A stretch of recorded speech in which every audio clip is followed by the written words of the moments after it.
Hey, welcome back to the podcast. My name is Doug Sandler, along with John Browning. This is the Building Your Life podcast. John, welcome back to the show. All right, good to be here. I uh What are we talking about today? I this is a great topic because this is one of those topics that is smacking everybody in the face right now. I think I mentioned to you before I hit record with the rising price of gas and eggs and everything that is just kind of right in front of us every day. A gallon of gas. I live in Southern California, let's call it Central Coast, paying over $6 a gallon as of the Oh recording my. of this for gasoline. $7 for a dozen organic eggs from my local store. I live in a small town, so gas is a little higher than even in LA, which it might be a teeny bit lower, but everything has seemed to overnight gone up in price. And while I want to be able to say, hey, I'm able to, no problem, put dollars away every month for future use in retirement, right now, I'm just thinking about how am I getting through the week having more month than money rather than, the other way around. I'd love to have more money than month. So this has got to be something that you deal with every single day when you talk to even young people. Look, I'm almost 60 years old, so talking to youth in that are entering your practice, but you probably talk about this to everybody all the time. So sorry, I didn't mean to be so long-winded about it. It's just one of those topics that I think is fascinating to me and concerning to me at the same time. Well, it hits everybody, right? I mean, across the spectrum, and frankly, where you and I are, it's probably easier, than it is on the younger side or on the older side when they've already retired. They've kind of planned on one set of expenses, and yet that inflation number has gone so high just over the last 12 months. And really before that. So what I was explaining to my son the other day, because he's looking for his first house, right? He just put a bid on his first house, and he's young. He's 26 years old. He's like, I'm Mhm. like, fantastic. We were able to was able to help him a little bit in saving for it and all that. But it's fun for dad to see their kids, Yeah, kind of of course. getting out there and doing it. And he came to me and he's like, yeah, the prices here in Southern California, they're worse there. I mean, $6 for a gallon. Yes, it's only like $4 here in South Florida, but that's a big difference, by the way. Wow. Yeah, it's crazy. Um, but no matter where you are in the United States, it's gone up. And what he was watching is like the every day I don't own my own house, my rent goes up, and the price that I need to pay for a new house has gone up. And the problem is, especially with the younger set, is their compensation has not gone up that much. So the price, home price to the ratio Right. between home prices and what the millennials say are making has gotten to a point where it's really getting to be untenable for these. I can't call them kids, they're adults. For these young people, right? To actually buy their first home and live that dream, what's been considered the American dream is to own your own home and all that. It's getting really difficult to do. And Yeah. then you add on to that how high the uh, the interest rates are on mortgages, and that's just like a double whammy, right? So it's tough. And I had another client call. What was it? Late last week, and he asked me because he's doing the budget for his church. He said, "Hey, what I'm trying to do the budget for the church. I'm trying to explain to these guys that costs have gone up." He said, "What like if it was $1 a year ago when I was doing this, what is it now?" And frankly, I didn't know off the top of my head, so I went out to the BLS website. If anybody wants to go out there, you can do that. It's bls.gov, and I looked it up. And there's a calculator there. $1 on this date to this date when he had called, a dollar is now you need $1.19 to buy the same amount of stuff, and that's That's on a amazing. nationwide a nationwide um, net for that. If you Over live the in last Southern year, over the California, last year, over or the last 12 months. So that's if you live in Southern crazy. California or if you live in South Florida, the inflation rate's higher, significantly higher. And Texas is another place, and New York City is another place. It's out of control, right? And it really hurts the folks that are on the either on a fixed income in retirement or they're on the lower income side, whether they're younger or older. It really hurts them worse. It's a regressive tax, essentially. So, all right. So, with all of that being said, we didn't have people come to listen to our podcast to make them miserable. Yes, sir. Now that everybody's depressed.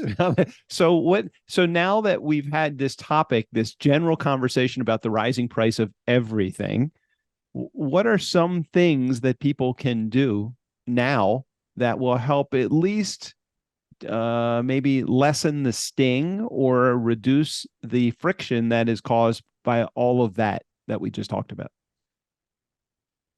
It comes back to that age old question: how much risk can you handle? And if you don't take enough risk with your investing, then you risk a whole nother risk, which is not having enough in retirement, right? So if you're not Right. taking enough risk to not just beat inflation, but actually get ahead of inflation, then you're in trouble.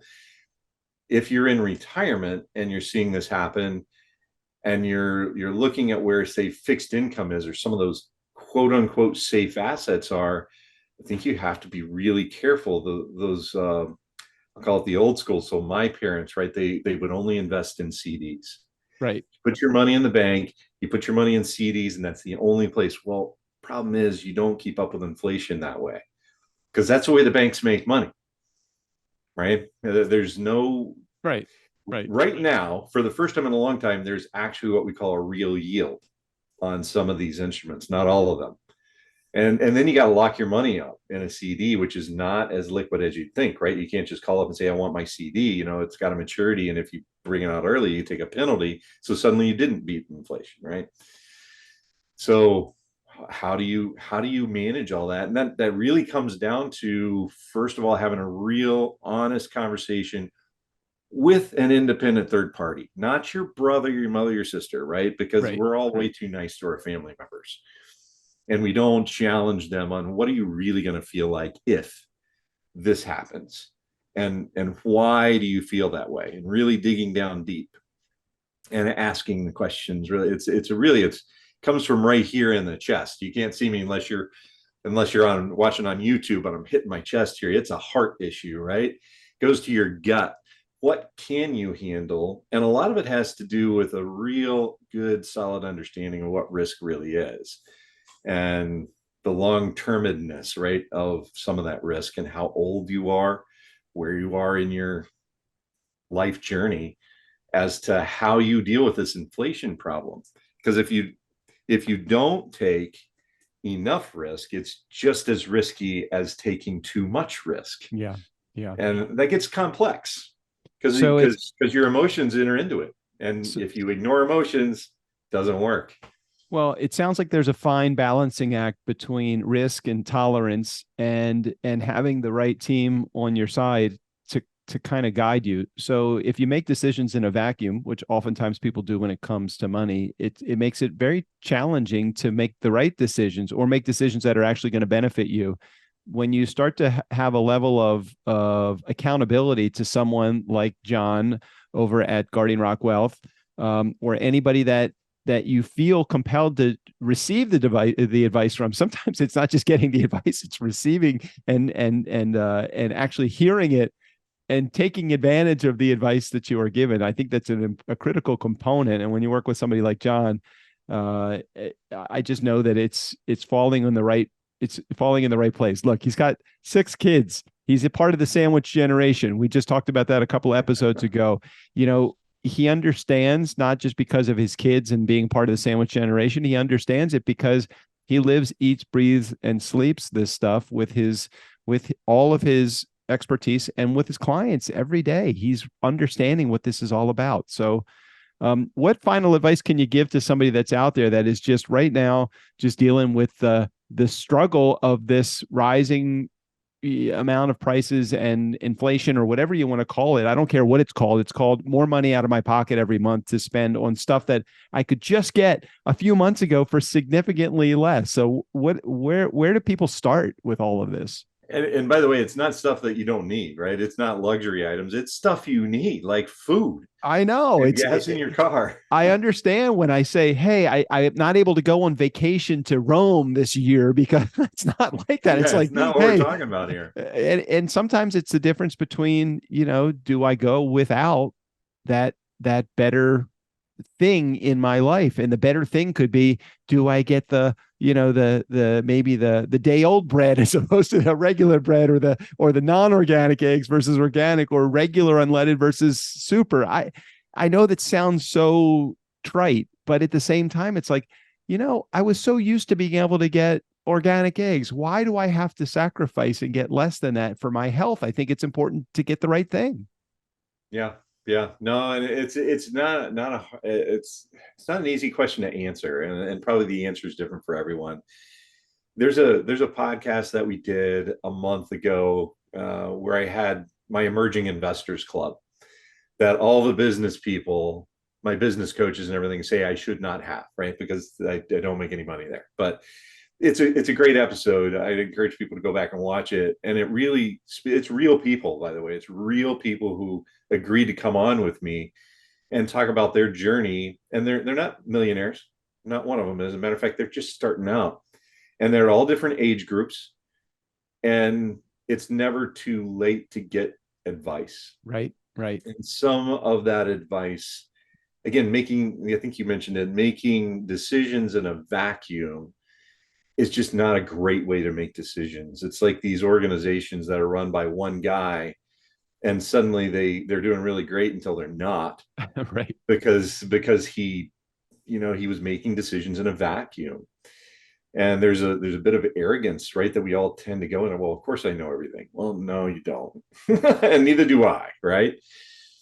And bouncing things off of, again, independent third party person that is going to really have your best interest at heart. Whether you're a multi-millionaire and you're trying not to leave all your money to the government, or you're somebody that's like, I can't afford to buy organic eggs anymore, and how can I do that and live my best life now? Right. Well, there's some real practical stuff that we can go through there. Maybe you would be part of the emerging investors group if you're in that category. And there's a lot of things that maybe you just haven't thought about that we can dig down and find. Yep. And I appreciate you providing your advice. And for all those that are in our listening audience, those were the things that I just mentioned that were important to me. And I, in no way, shape, or form, as I heard myself say them, I'm thinking, man, this sounds so me-centered, or maybe even so arrogant, that I would say organic eggs or high test gasoline. You know what? If those are the things that I choose to have important to build my best life for me, then that's my thing. So if I said anything out there to offend anybody in our listening community, I apologize. That was not my intention. I'm not saying that I wasn't being judgmental to you. If you don't buy organic eggs, totally fine with me. That's your life. My life is in that direction, though. So I wanted to say that, John. I know I didn't mean to get on a soapbox there for a moment and say this is what you should be doing, and I hope I didn't come across that way. You know what? I have clients that are, they're like, wow, I'm not going to be able to I'm going to be able to buy my new Ferrari this year. I do have those, so I get it, right? It's a everybody has a different perspective, right? I love my 13-year-old Toyota. I'm happy to keep it. I got a 67 Ford pickup truck in my on my driveway also, so I'm gonna keep those in check. John, what's the best way for those in our community that want to get more information to get in touch with you? I know you have 2 special ways to reach out to you. Right. The easiest is to probably go to guardianrockwealth.com. And there's a contact us section along with all kinds of information about us and how we work. And then there's the other way, which I like a little bit better because it's just how I kind of go about things, is use your cell phone and just bring it out, bring up the phone app, the texting app, and type in 321-421-5213 and text the word life to that. You're going to get a link. It's going to have my digital business card, all sorts of links to other things, a little video there. It tells you a little bit about the book, Build a Life, not just a portfolio. And then down the lower right-hand side, there's a spot where you can schedule some time to speak directly with me You won't be speaking with a member of my staff. You'll be speaking directly with me. And we'll see if there's some way that I can provide value to you.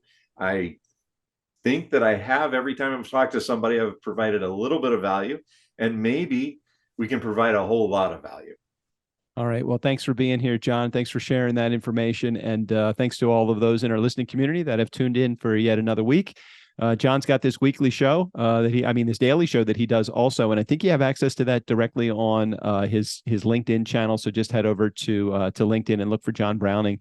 And he is with Guardian Rock Wealth. Of course, John, thanks for sharing again this week.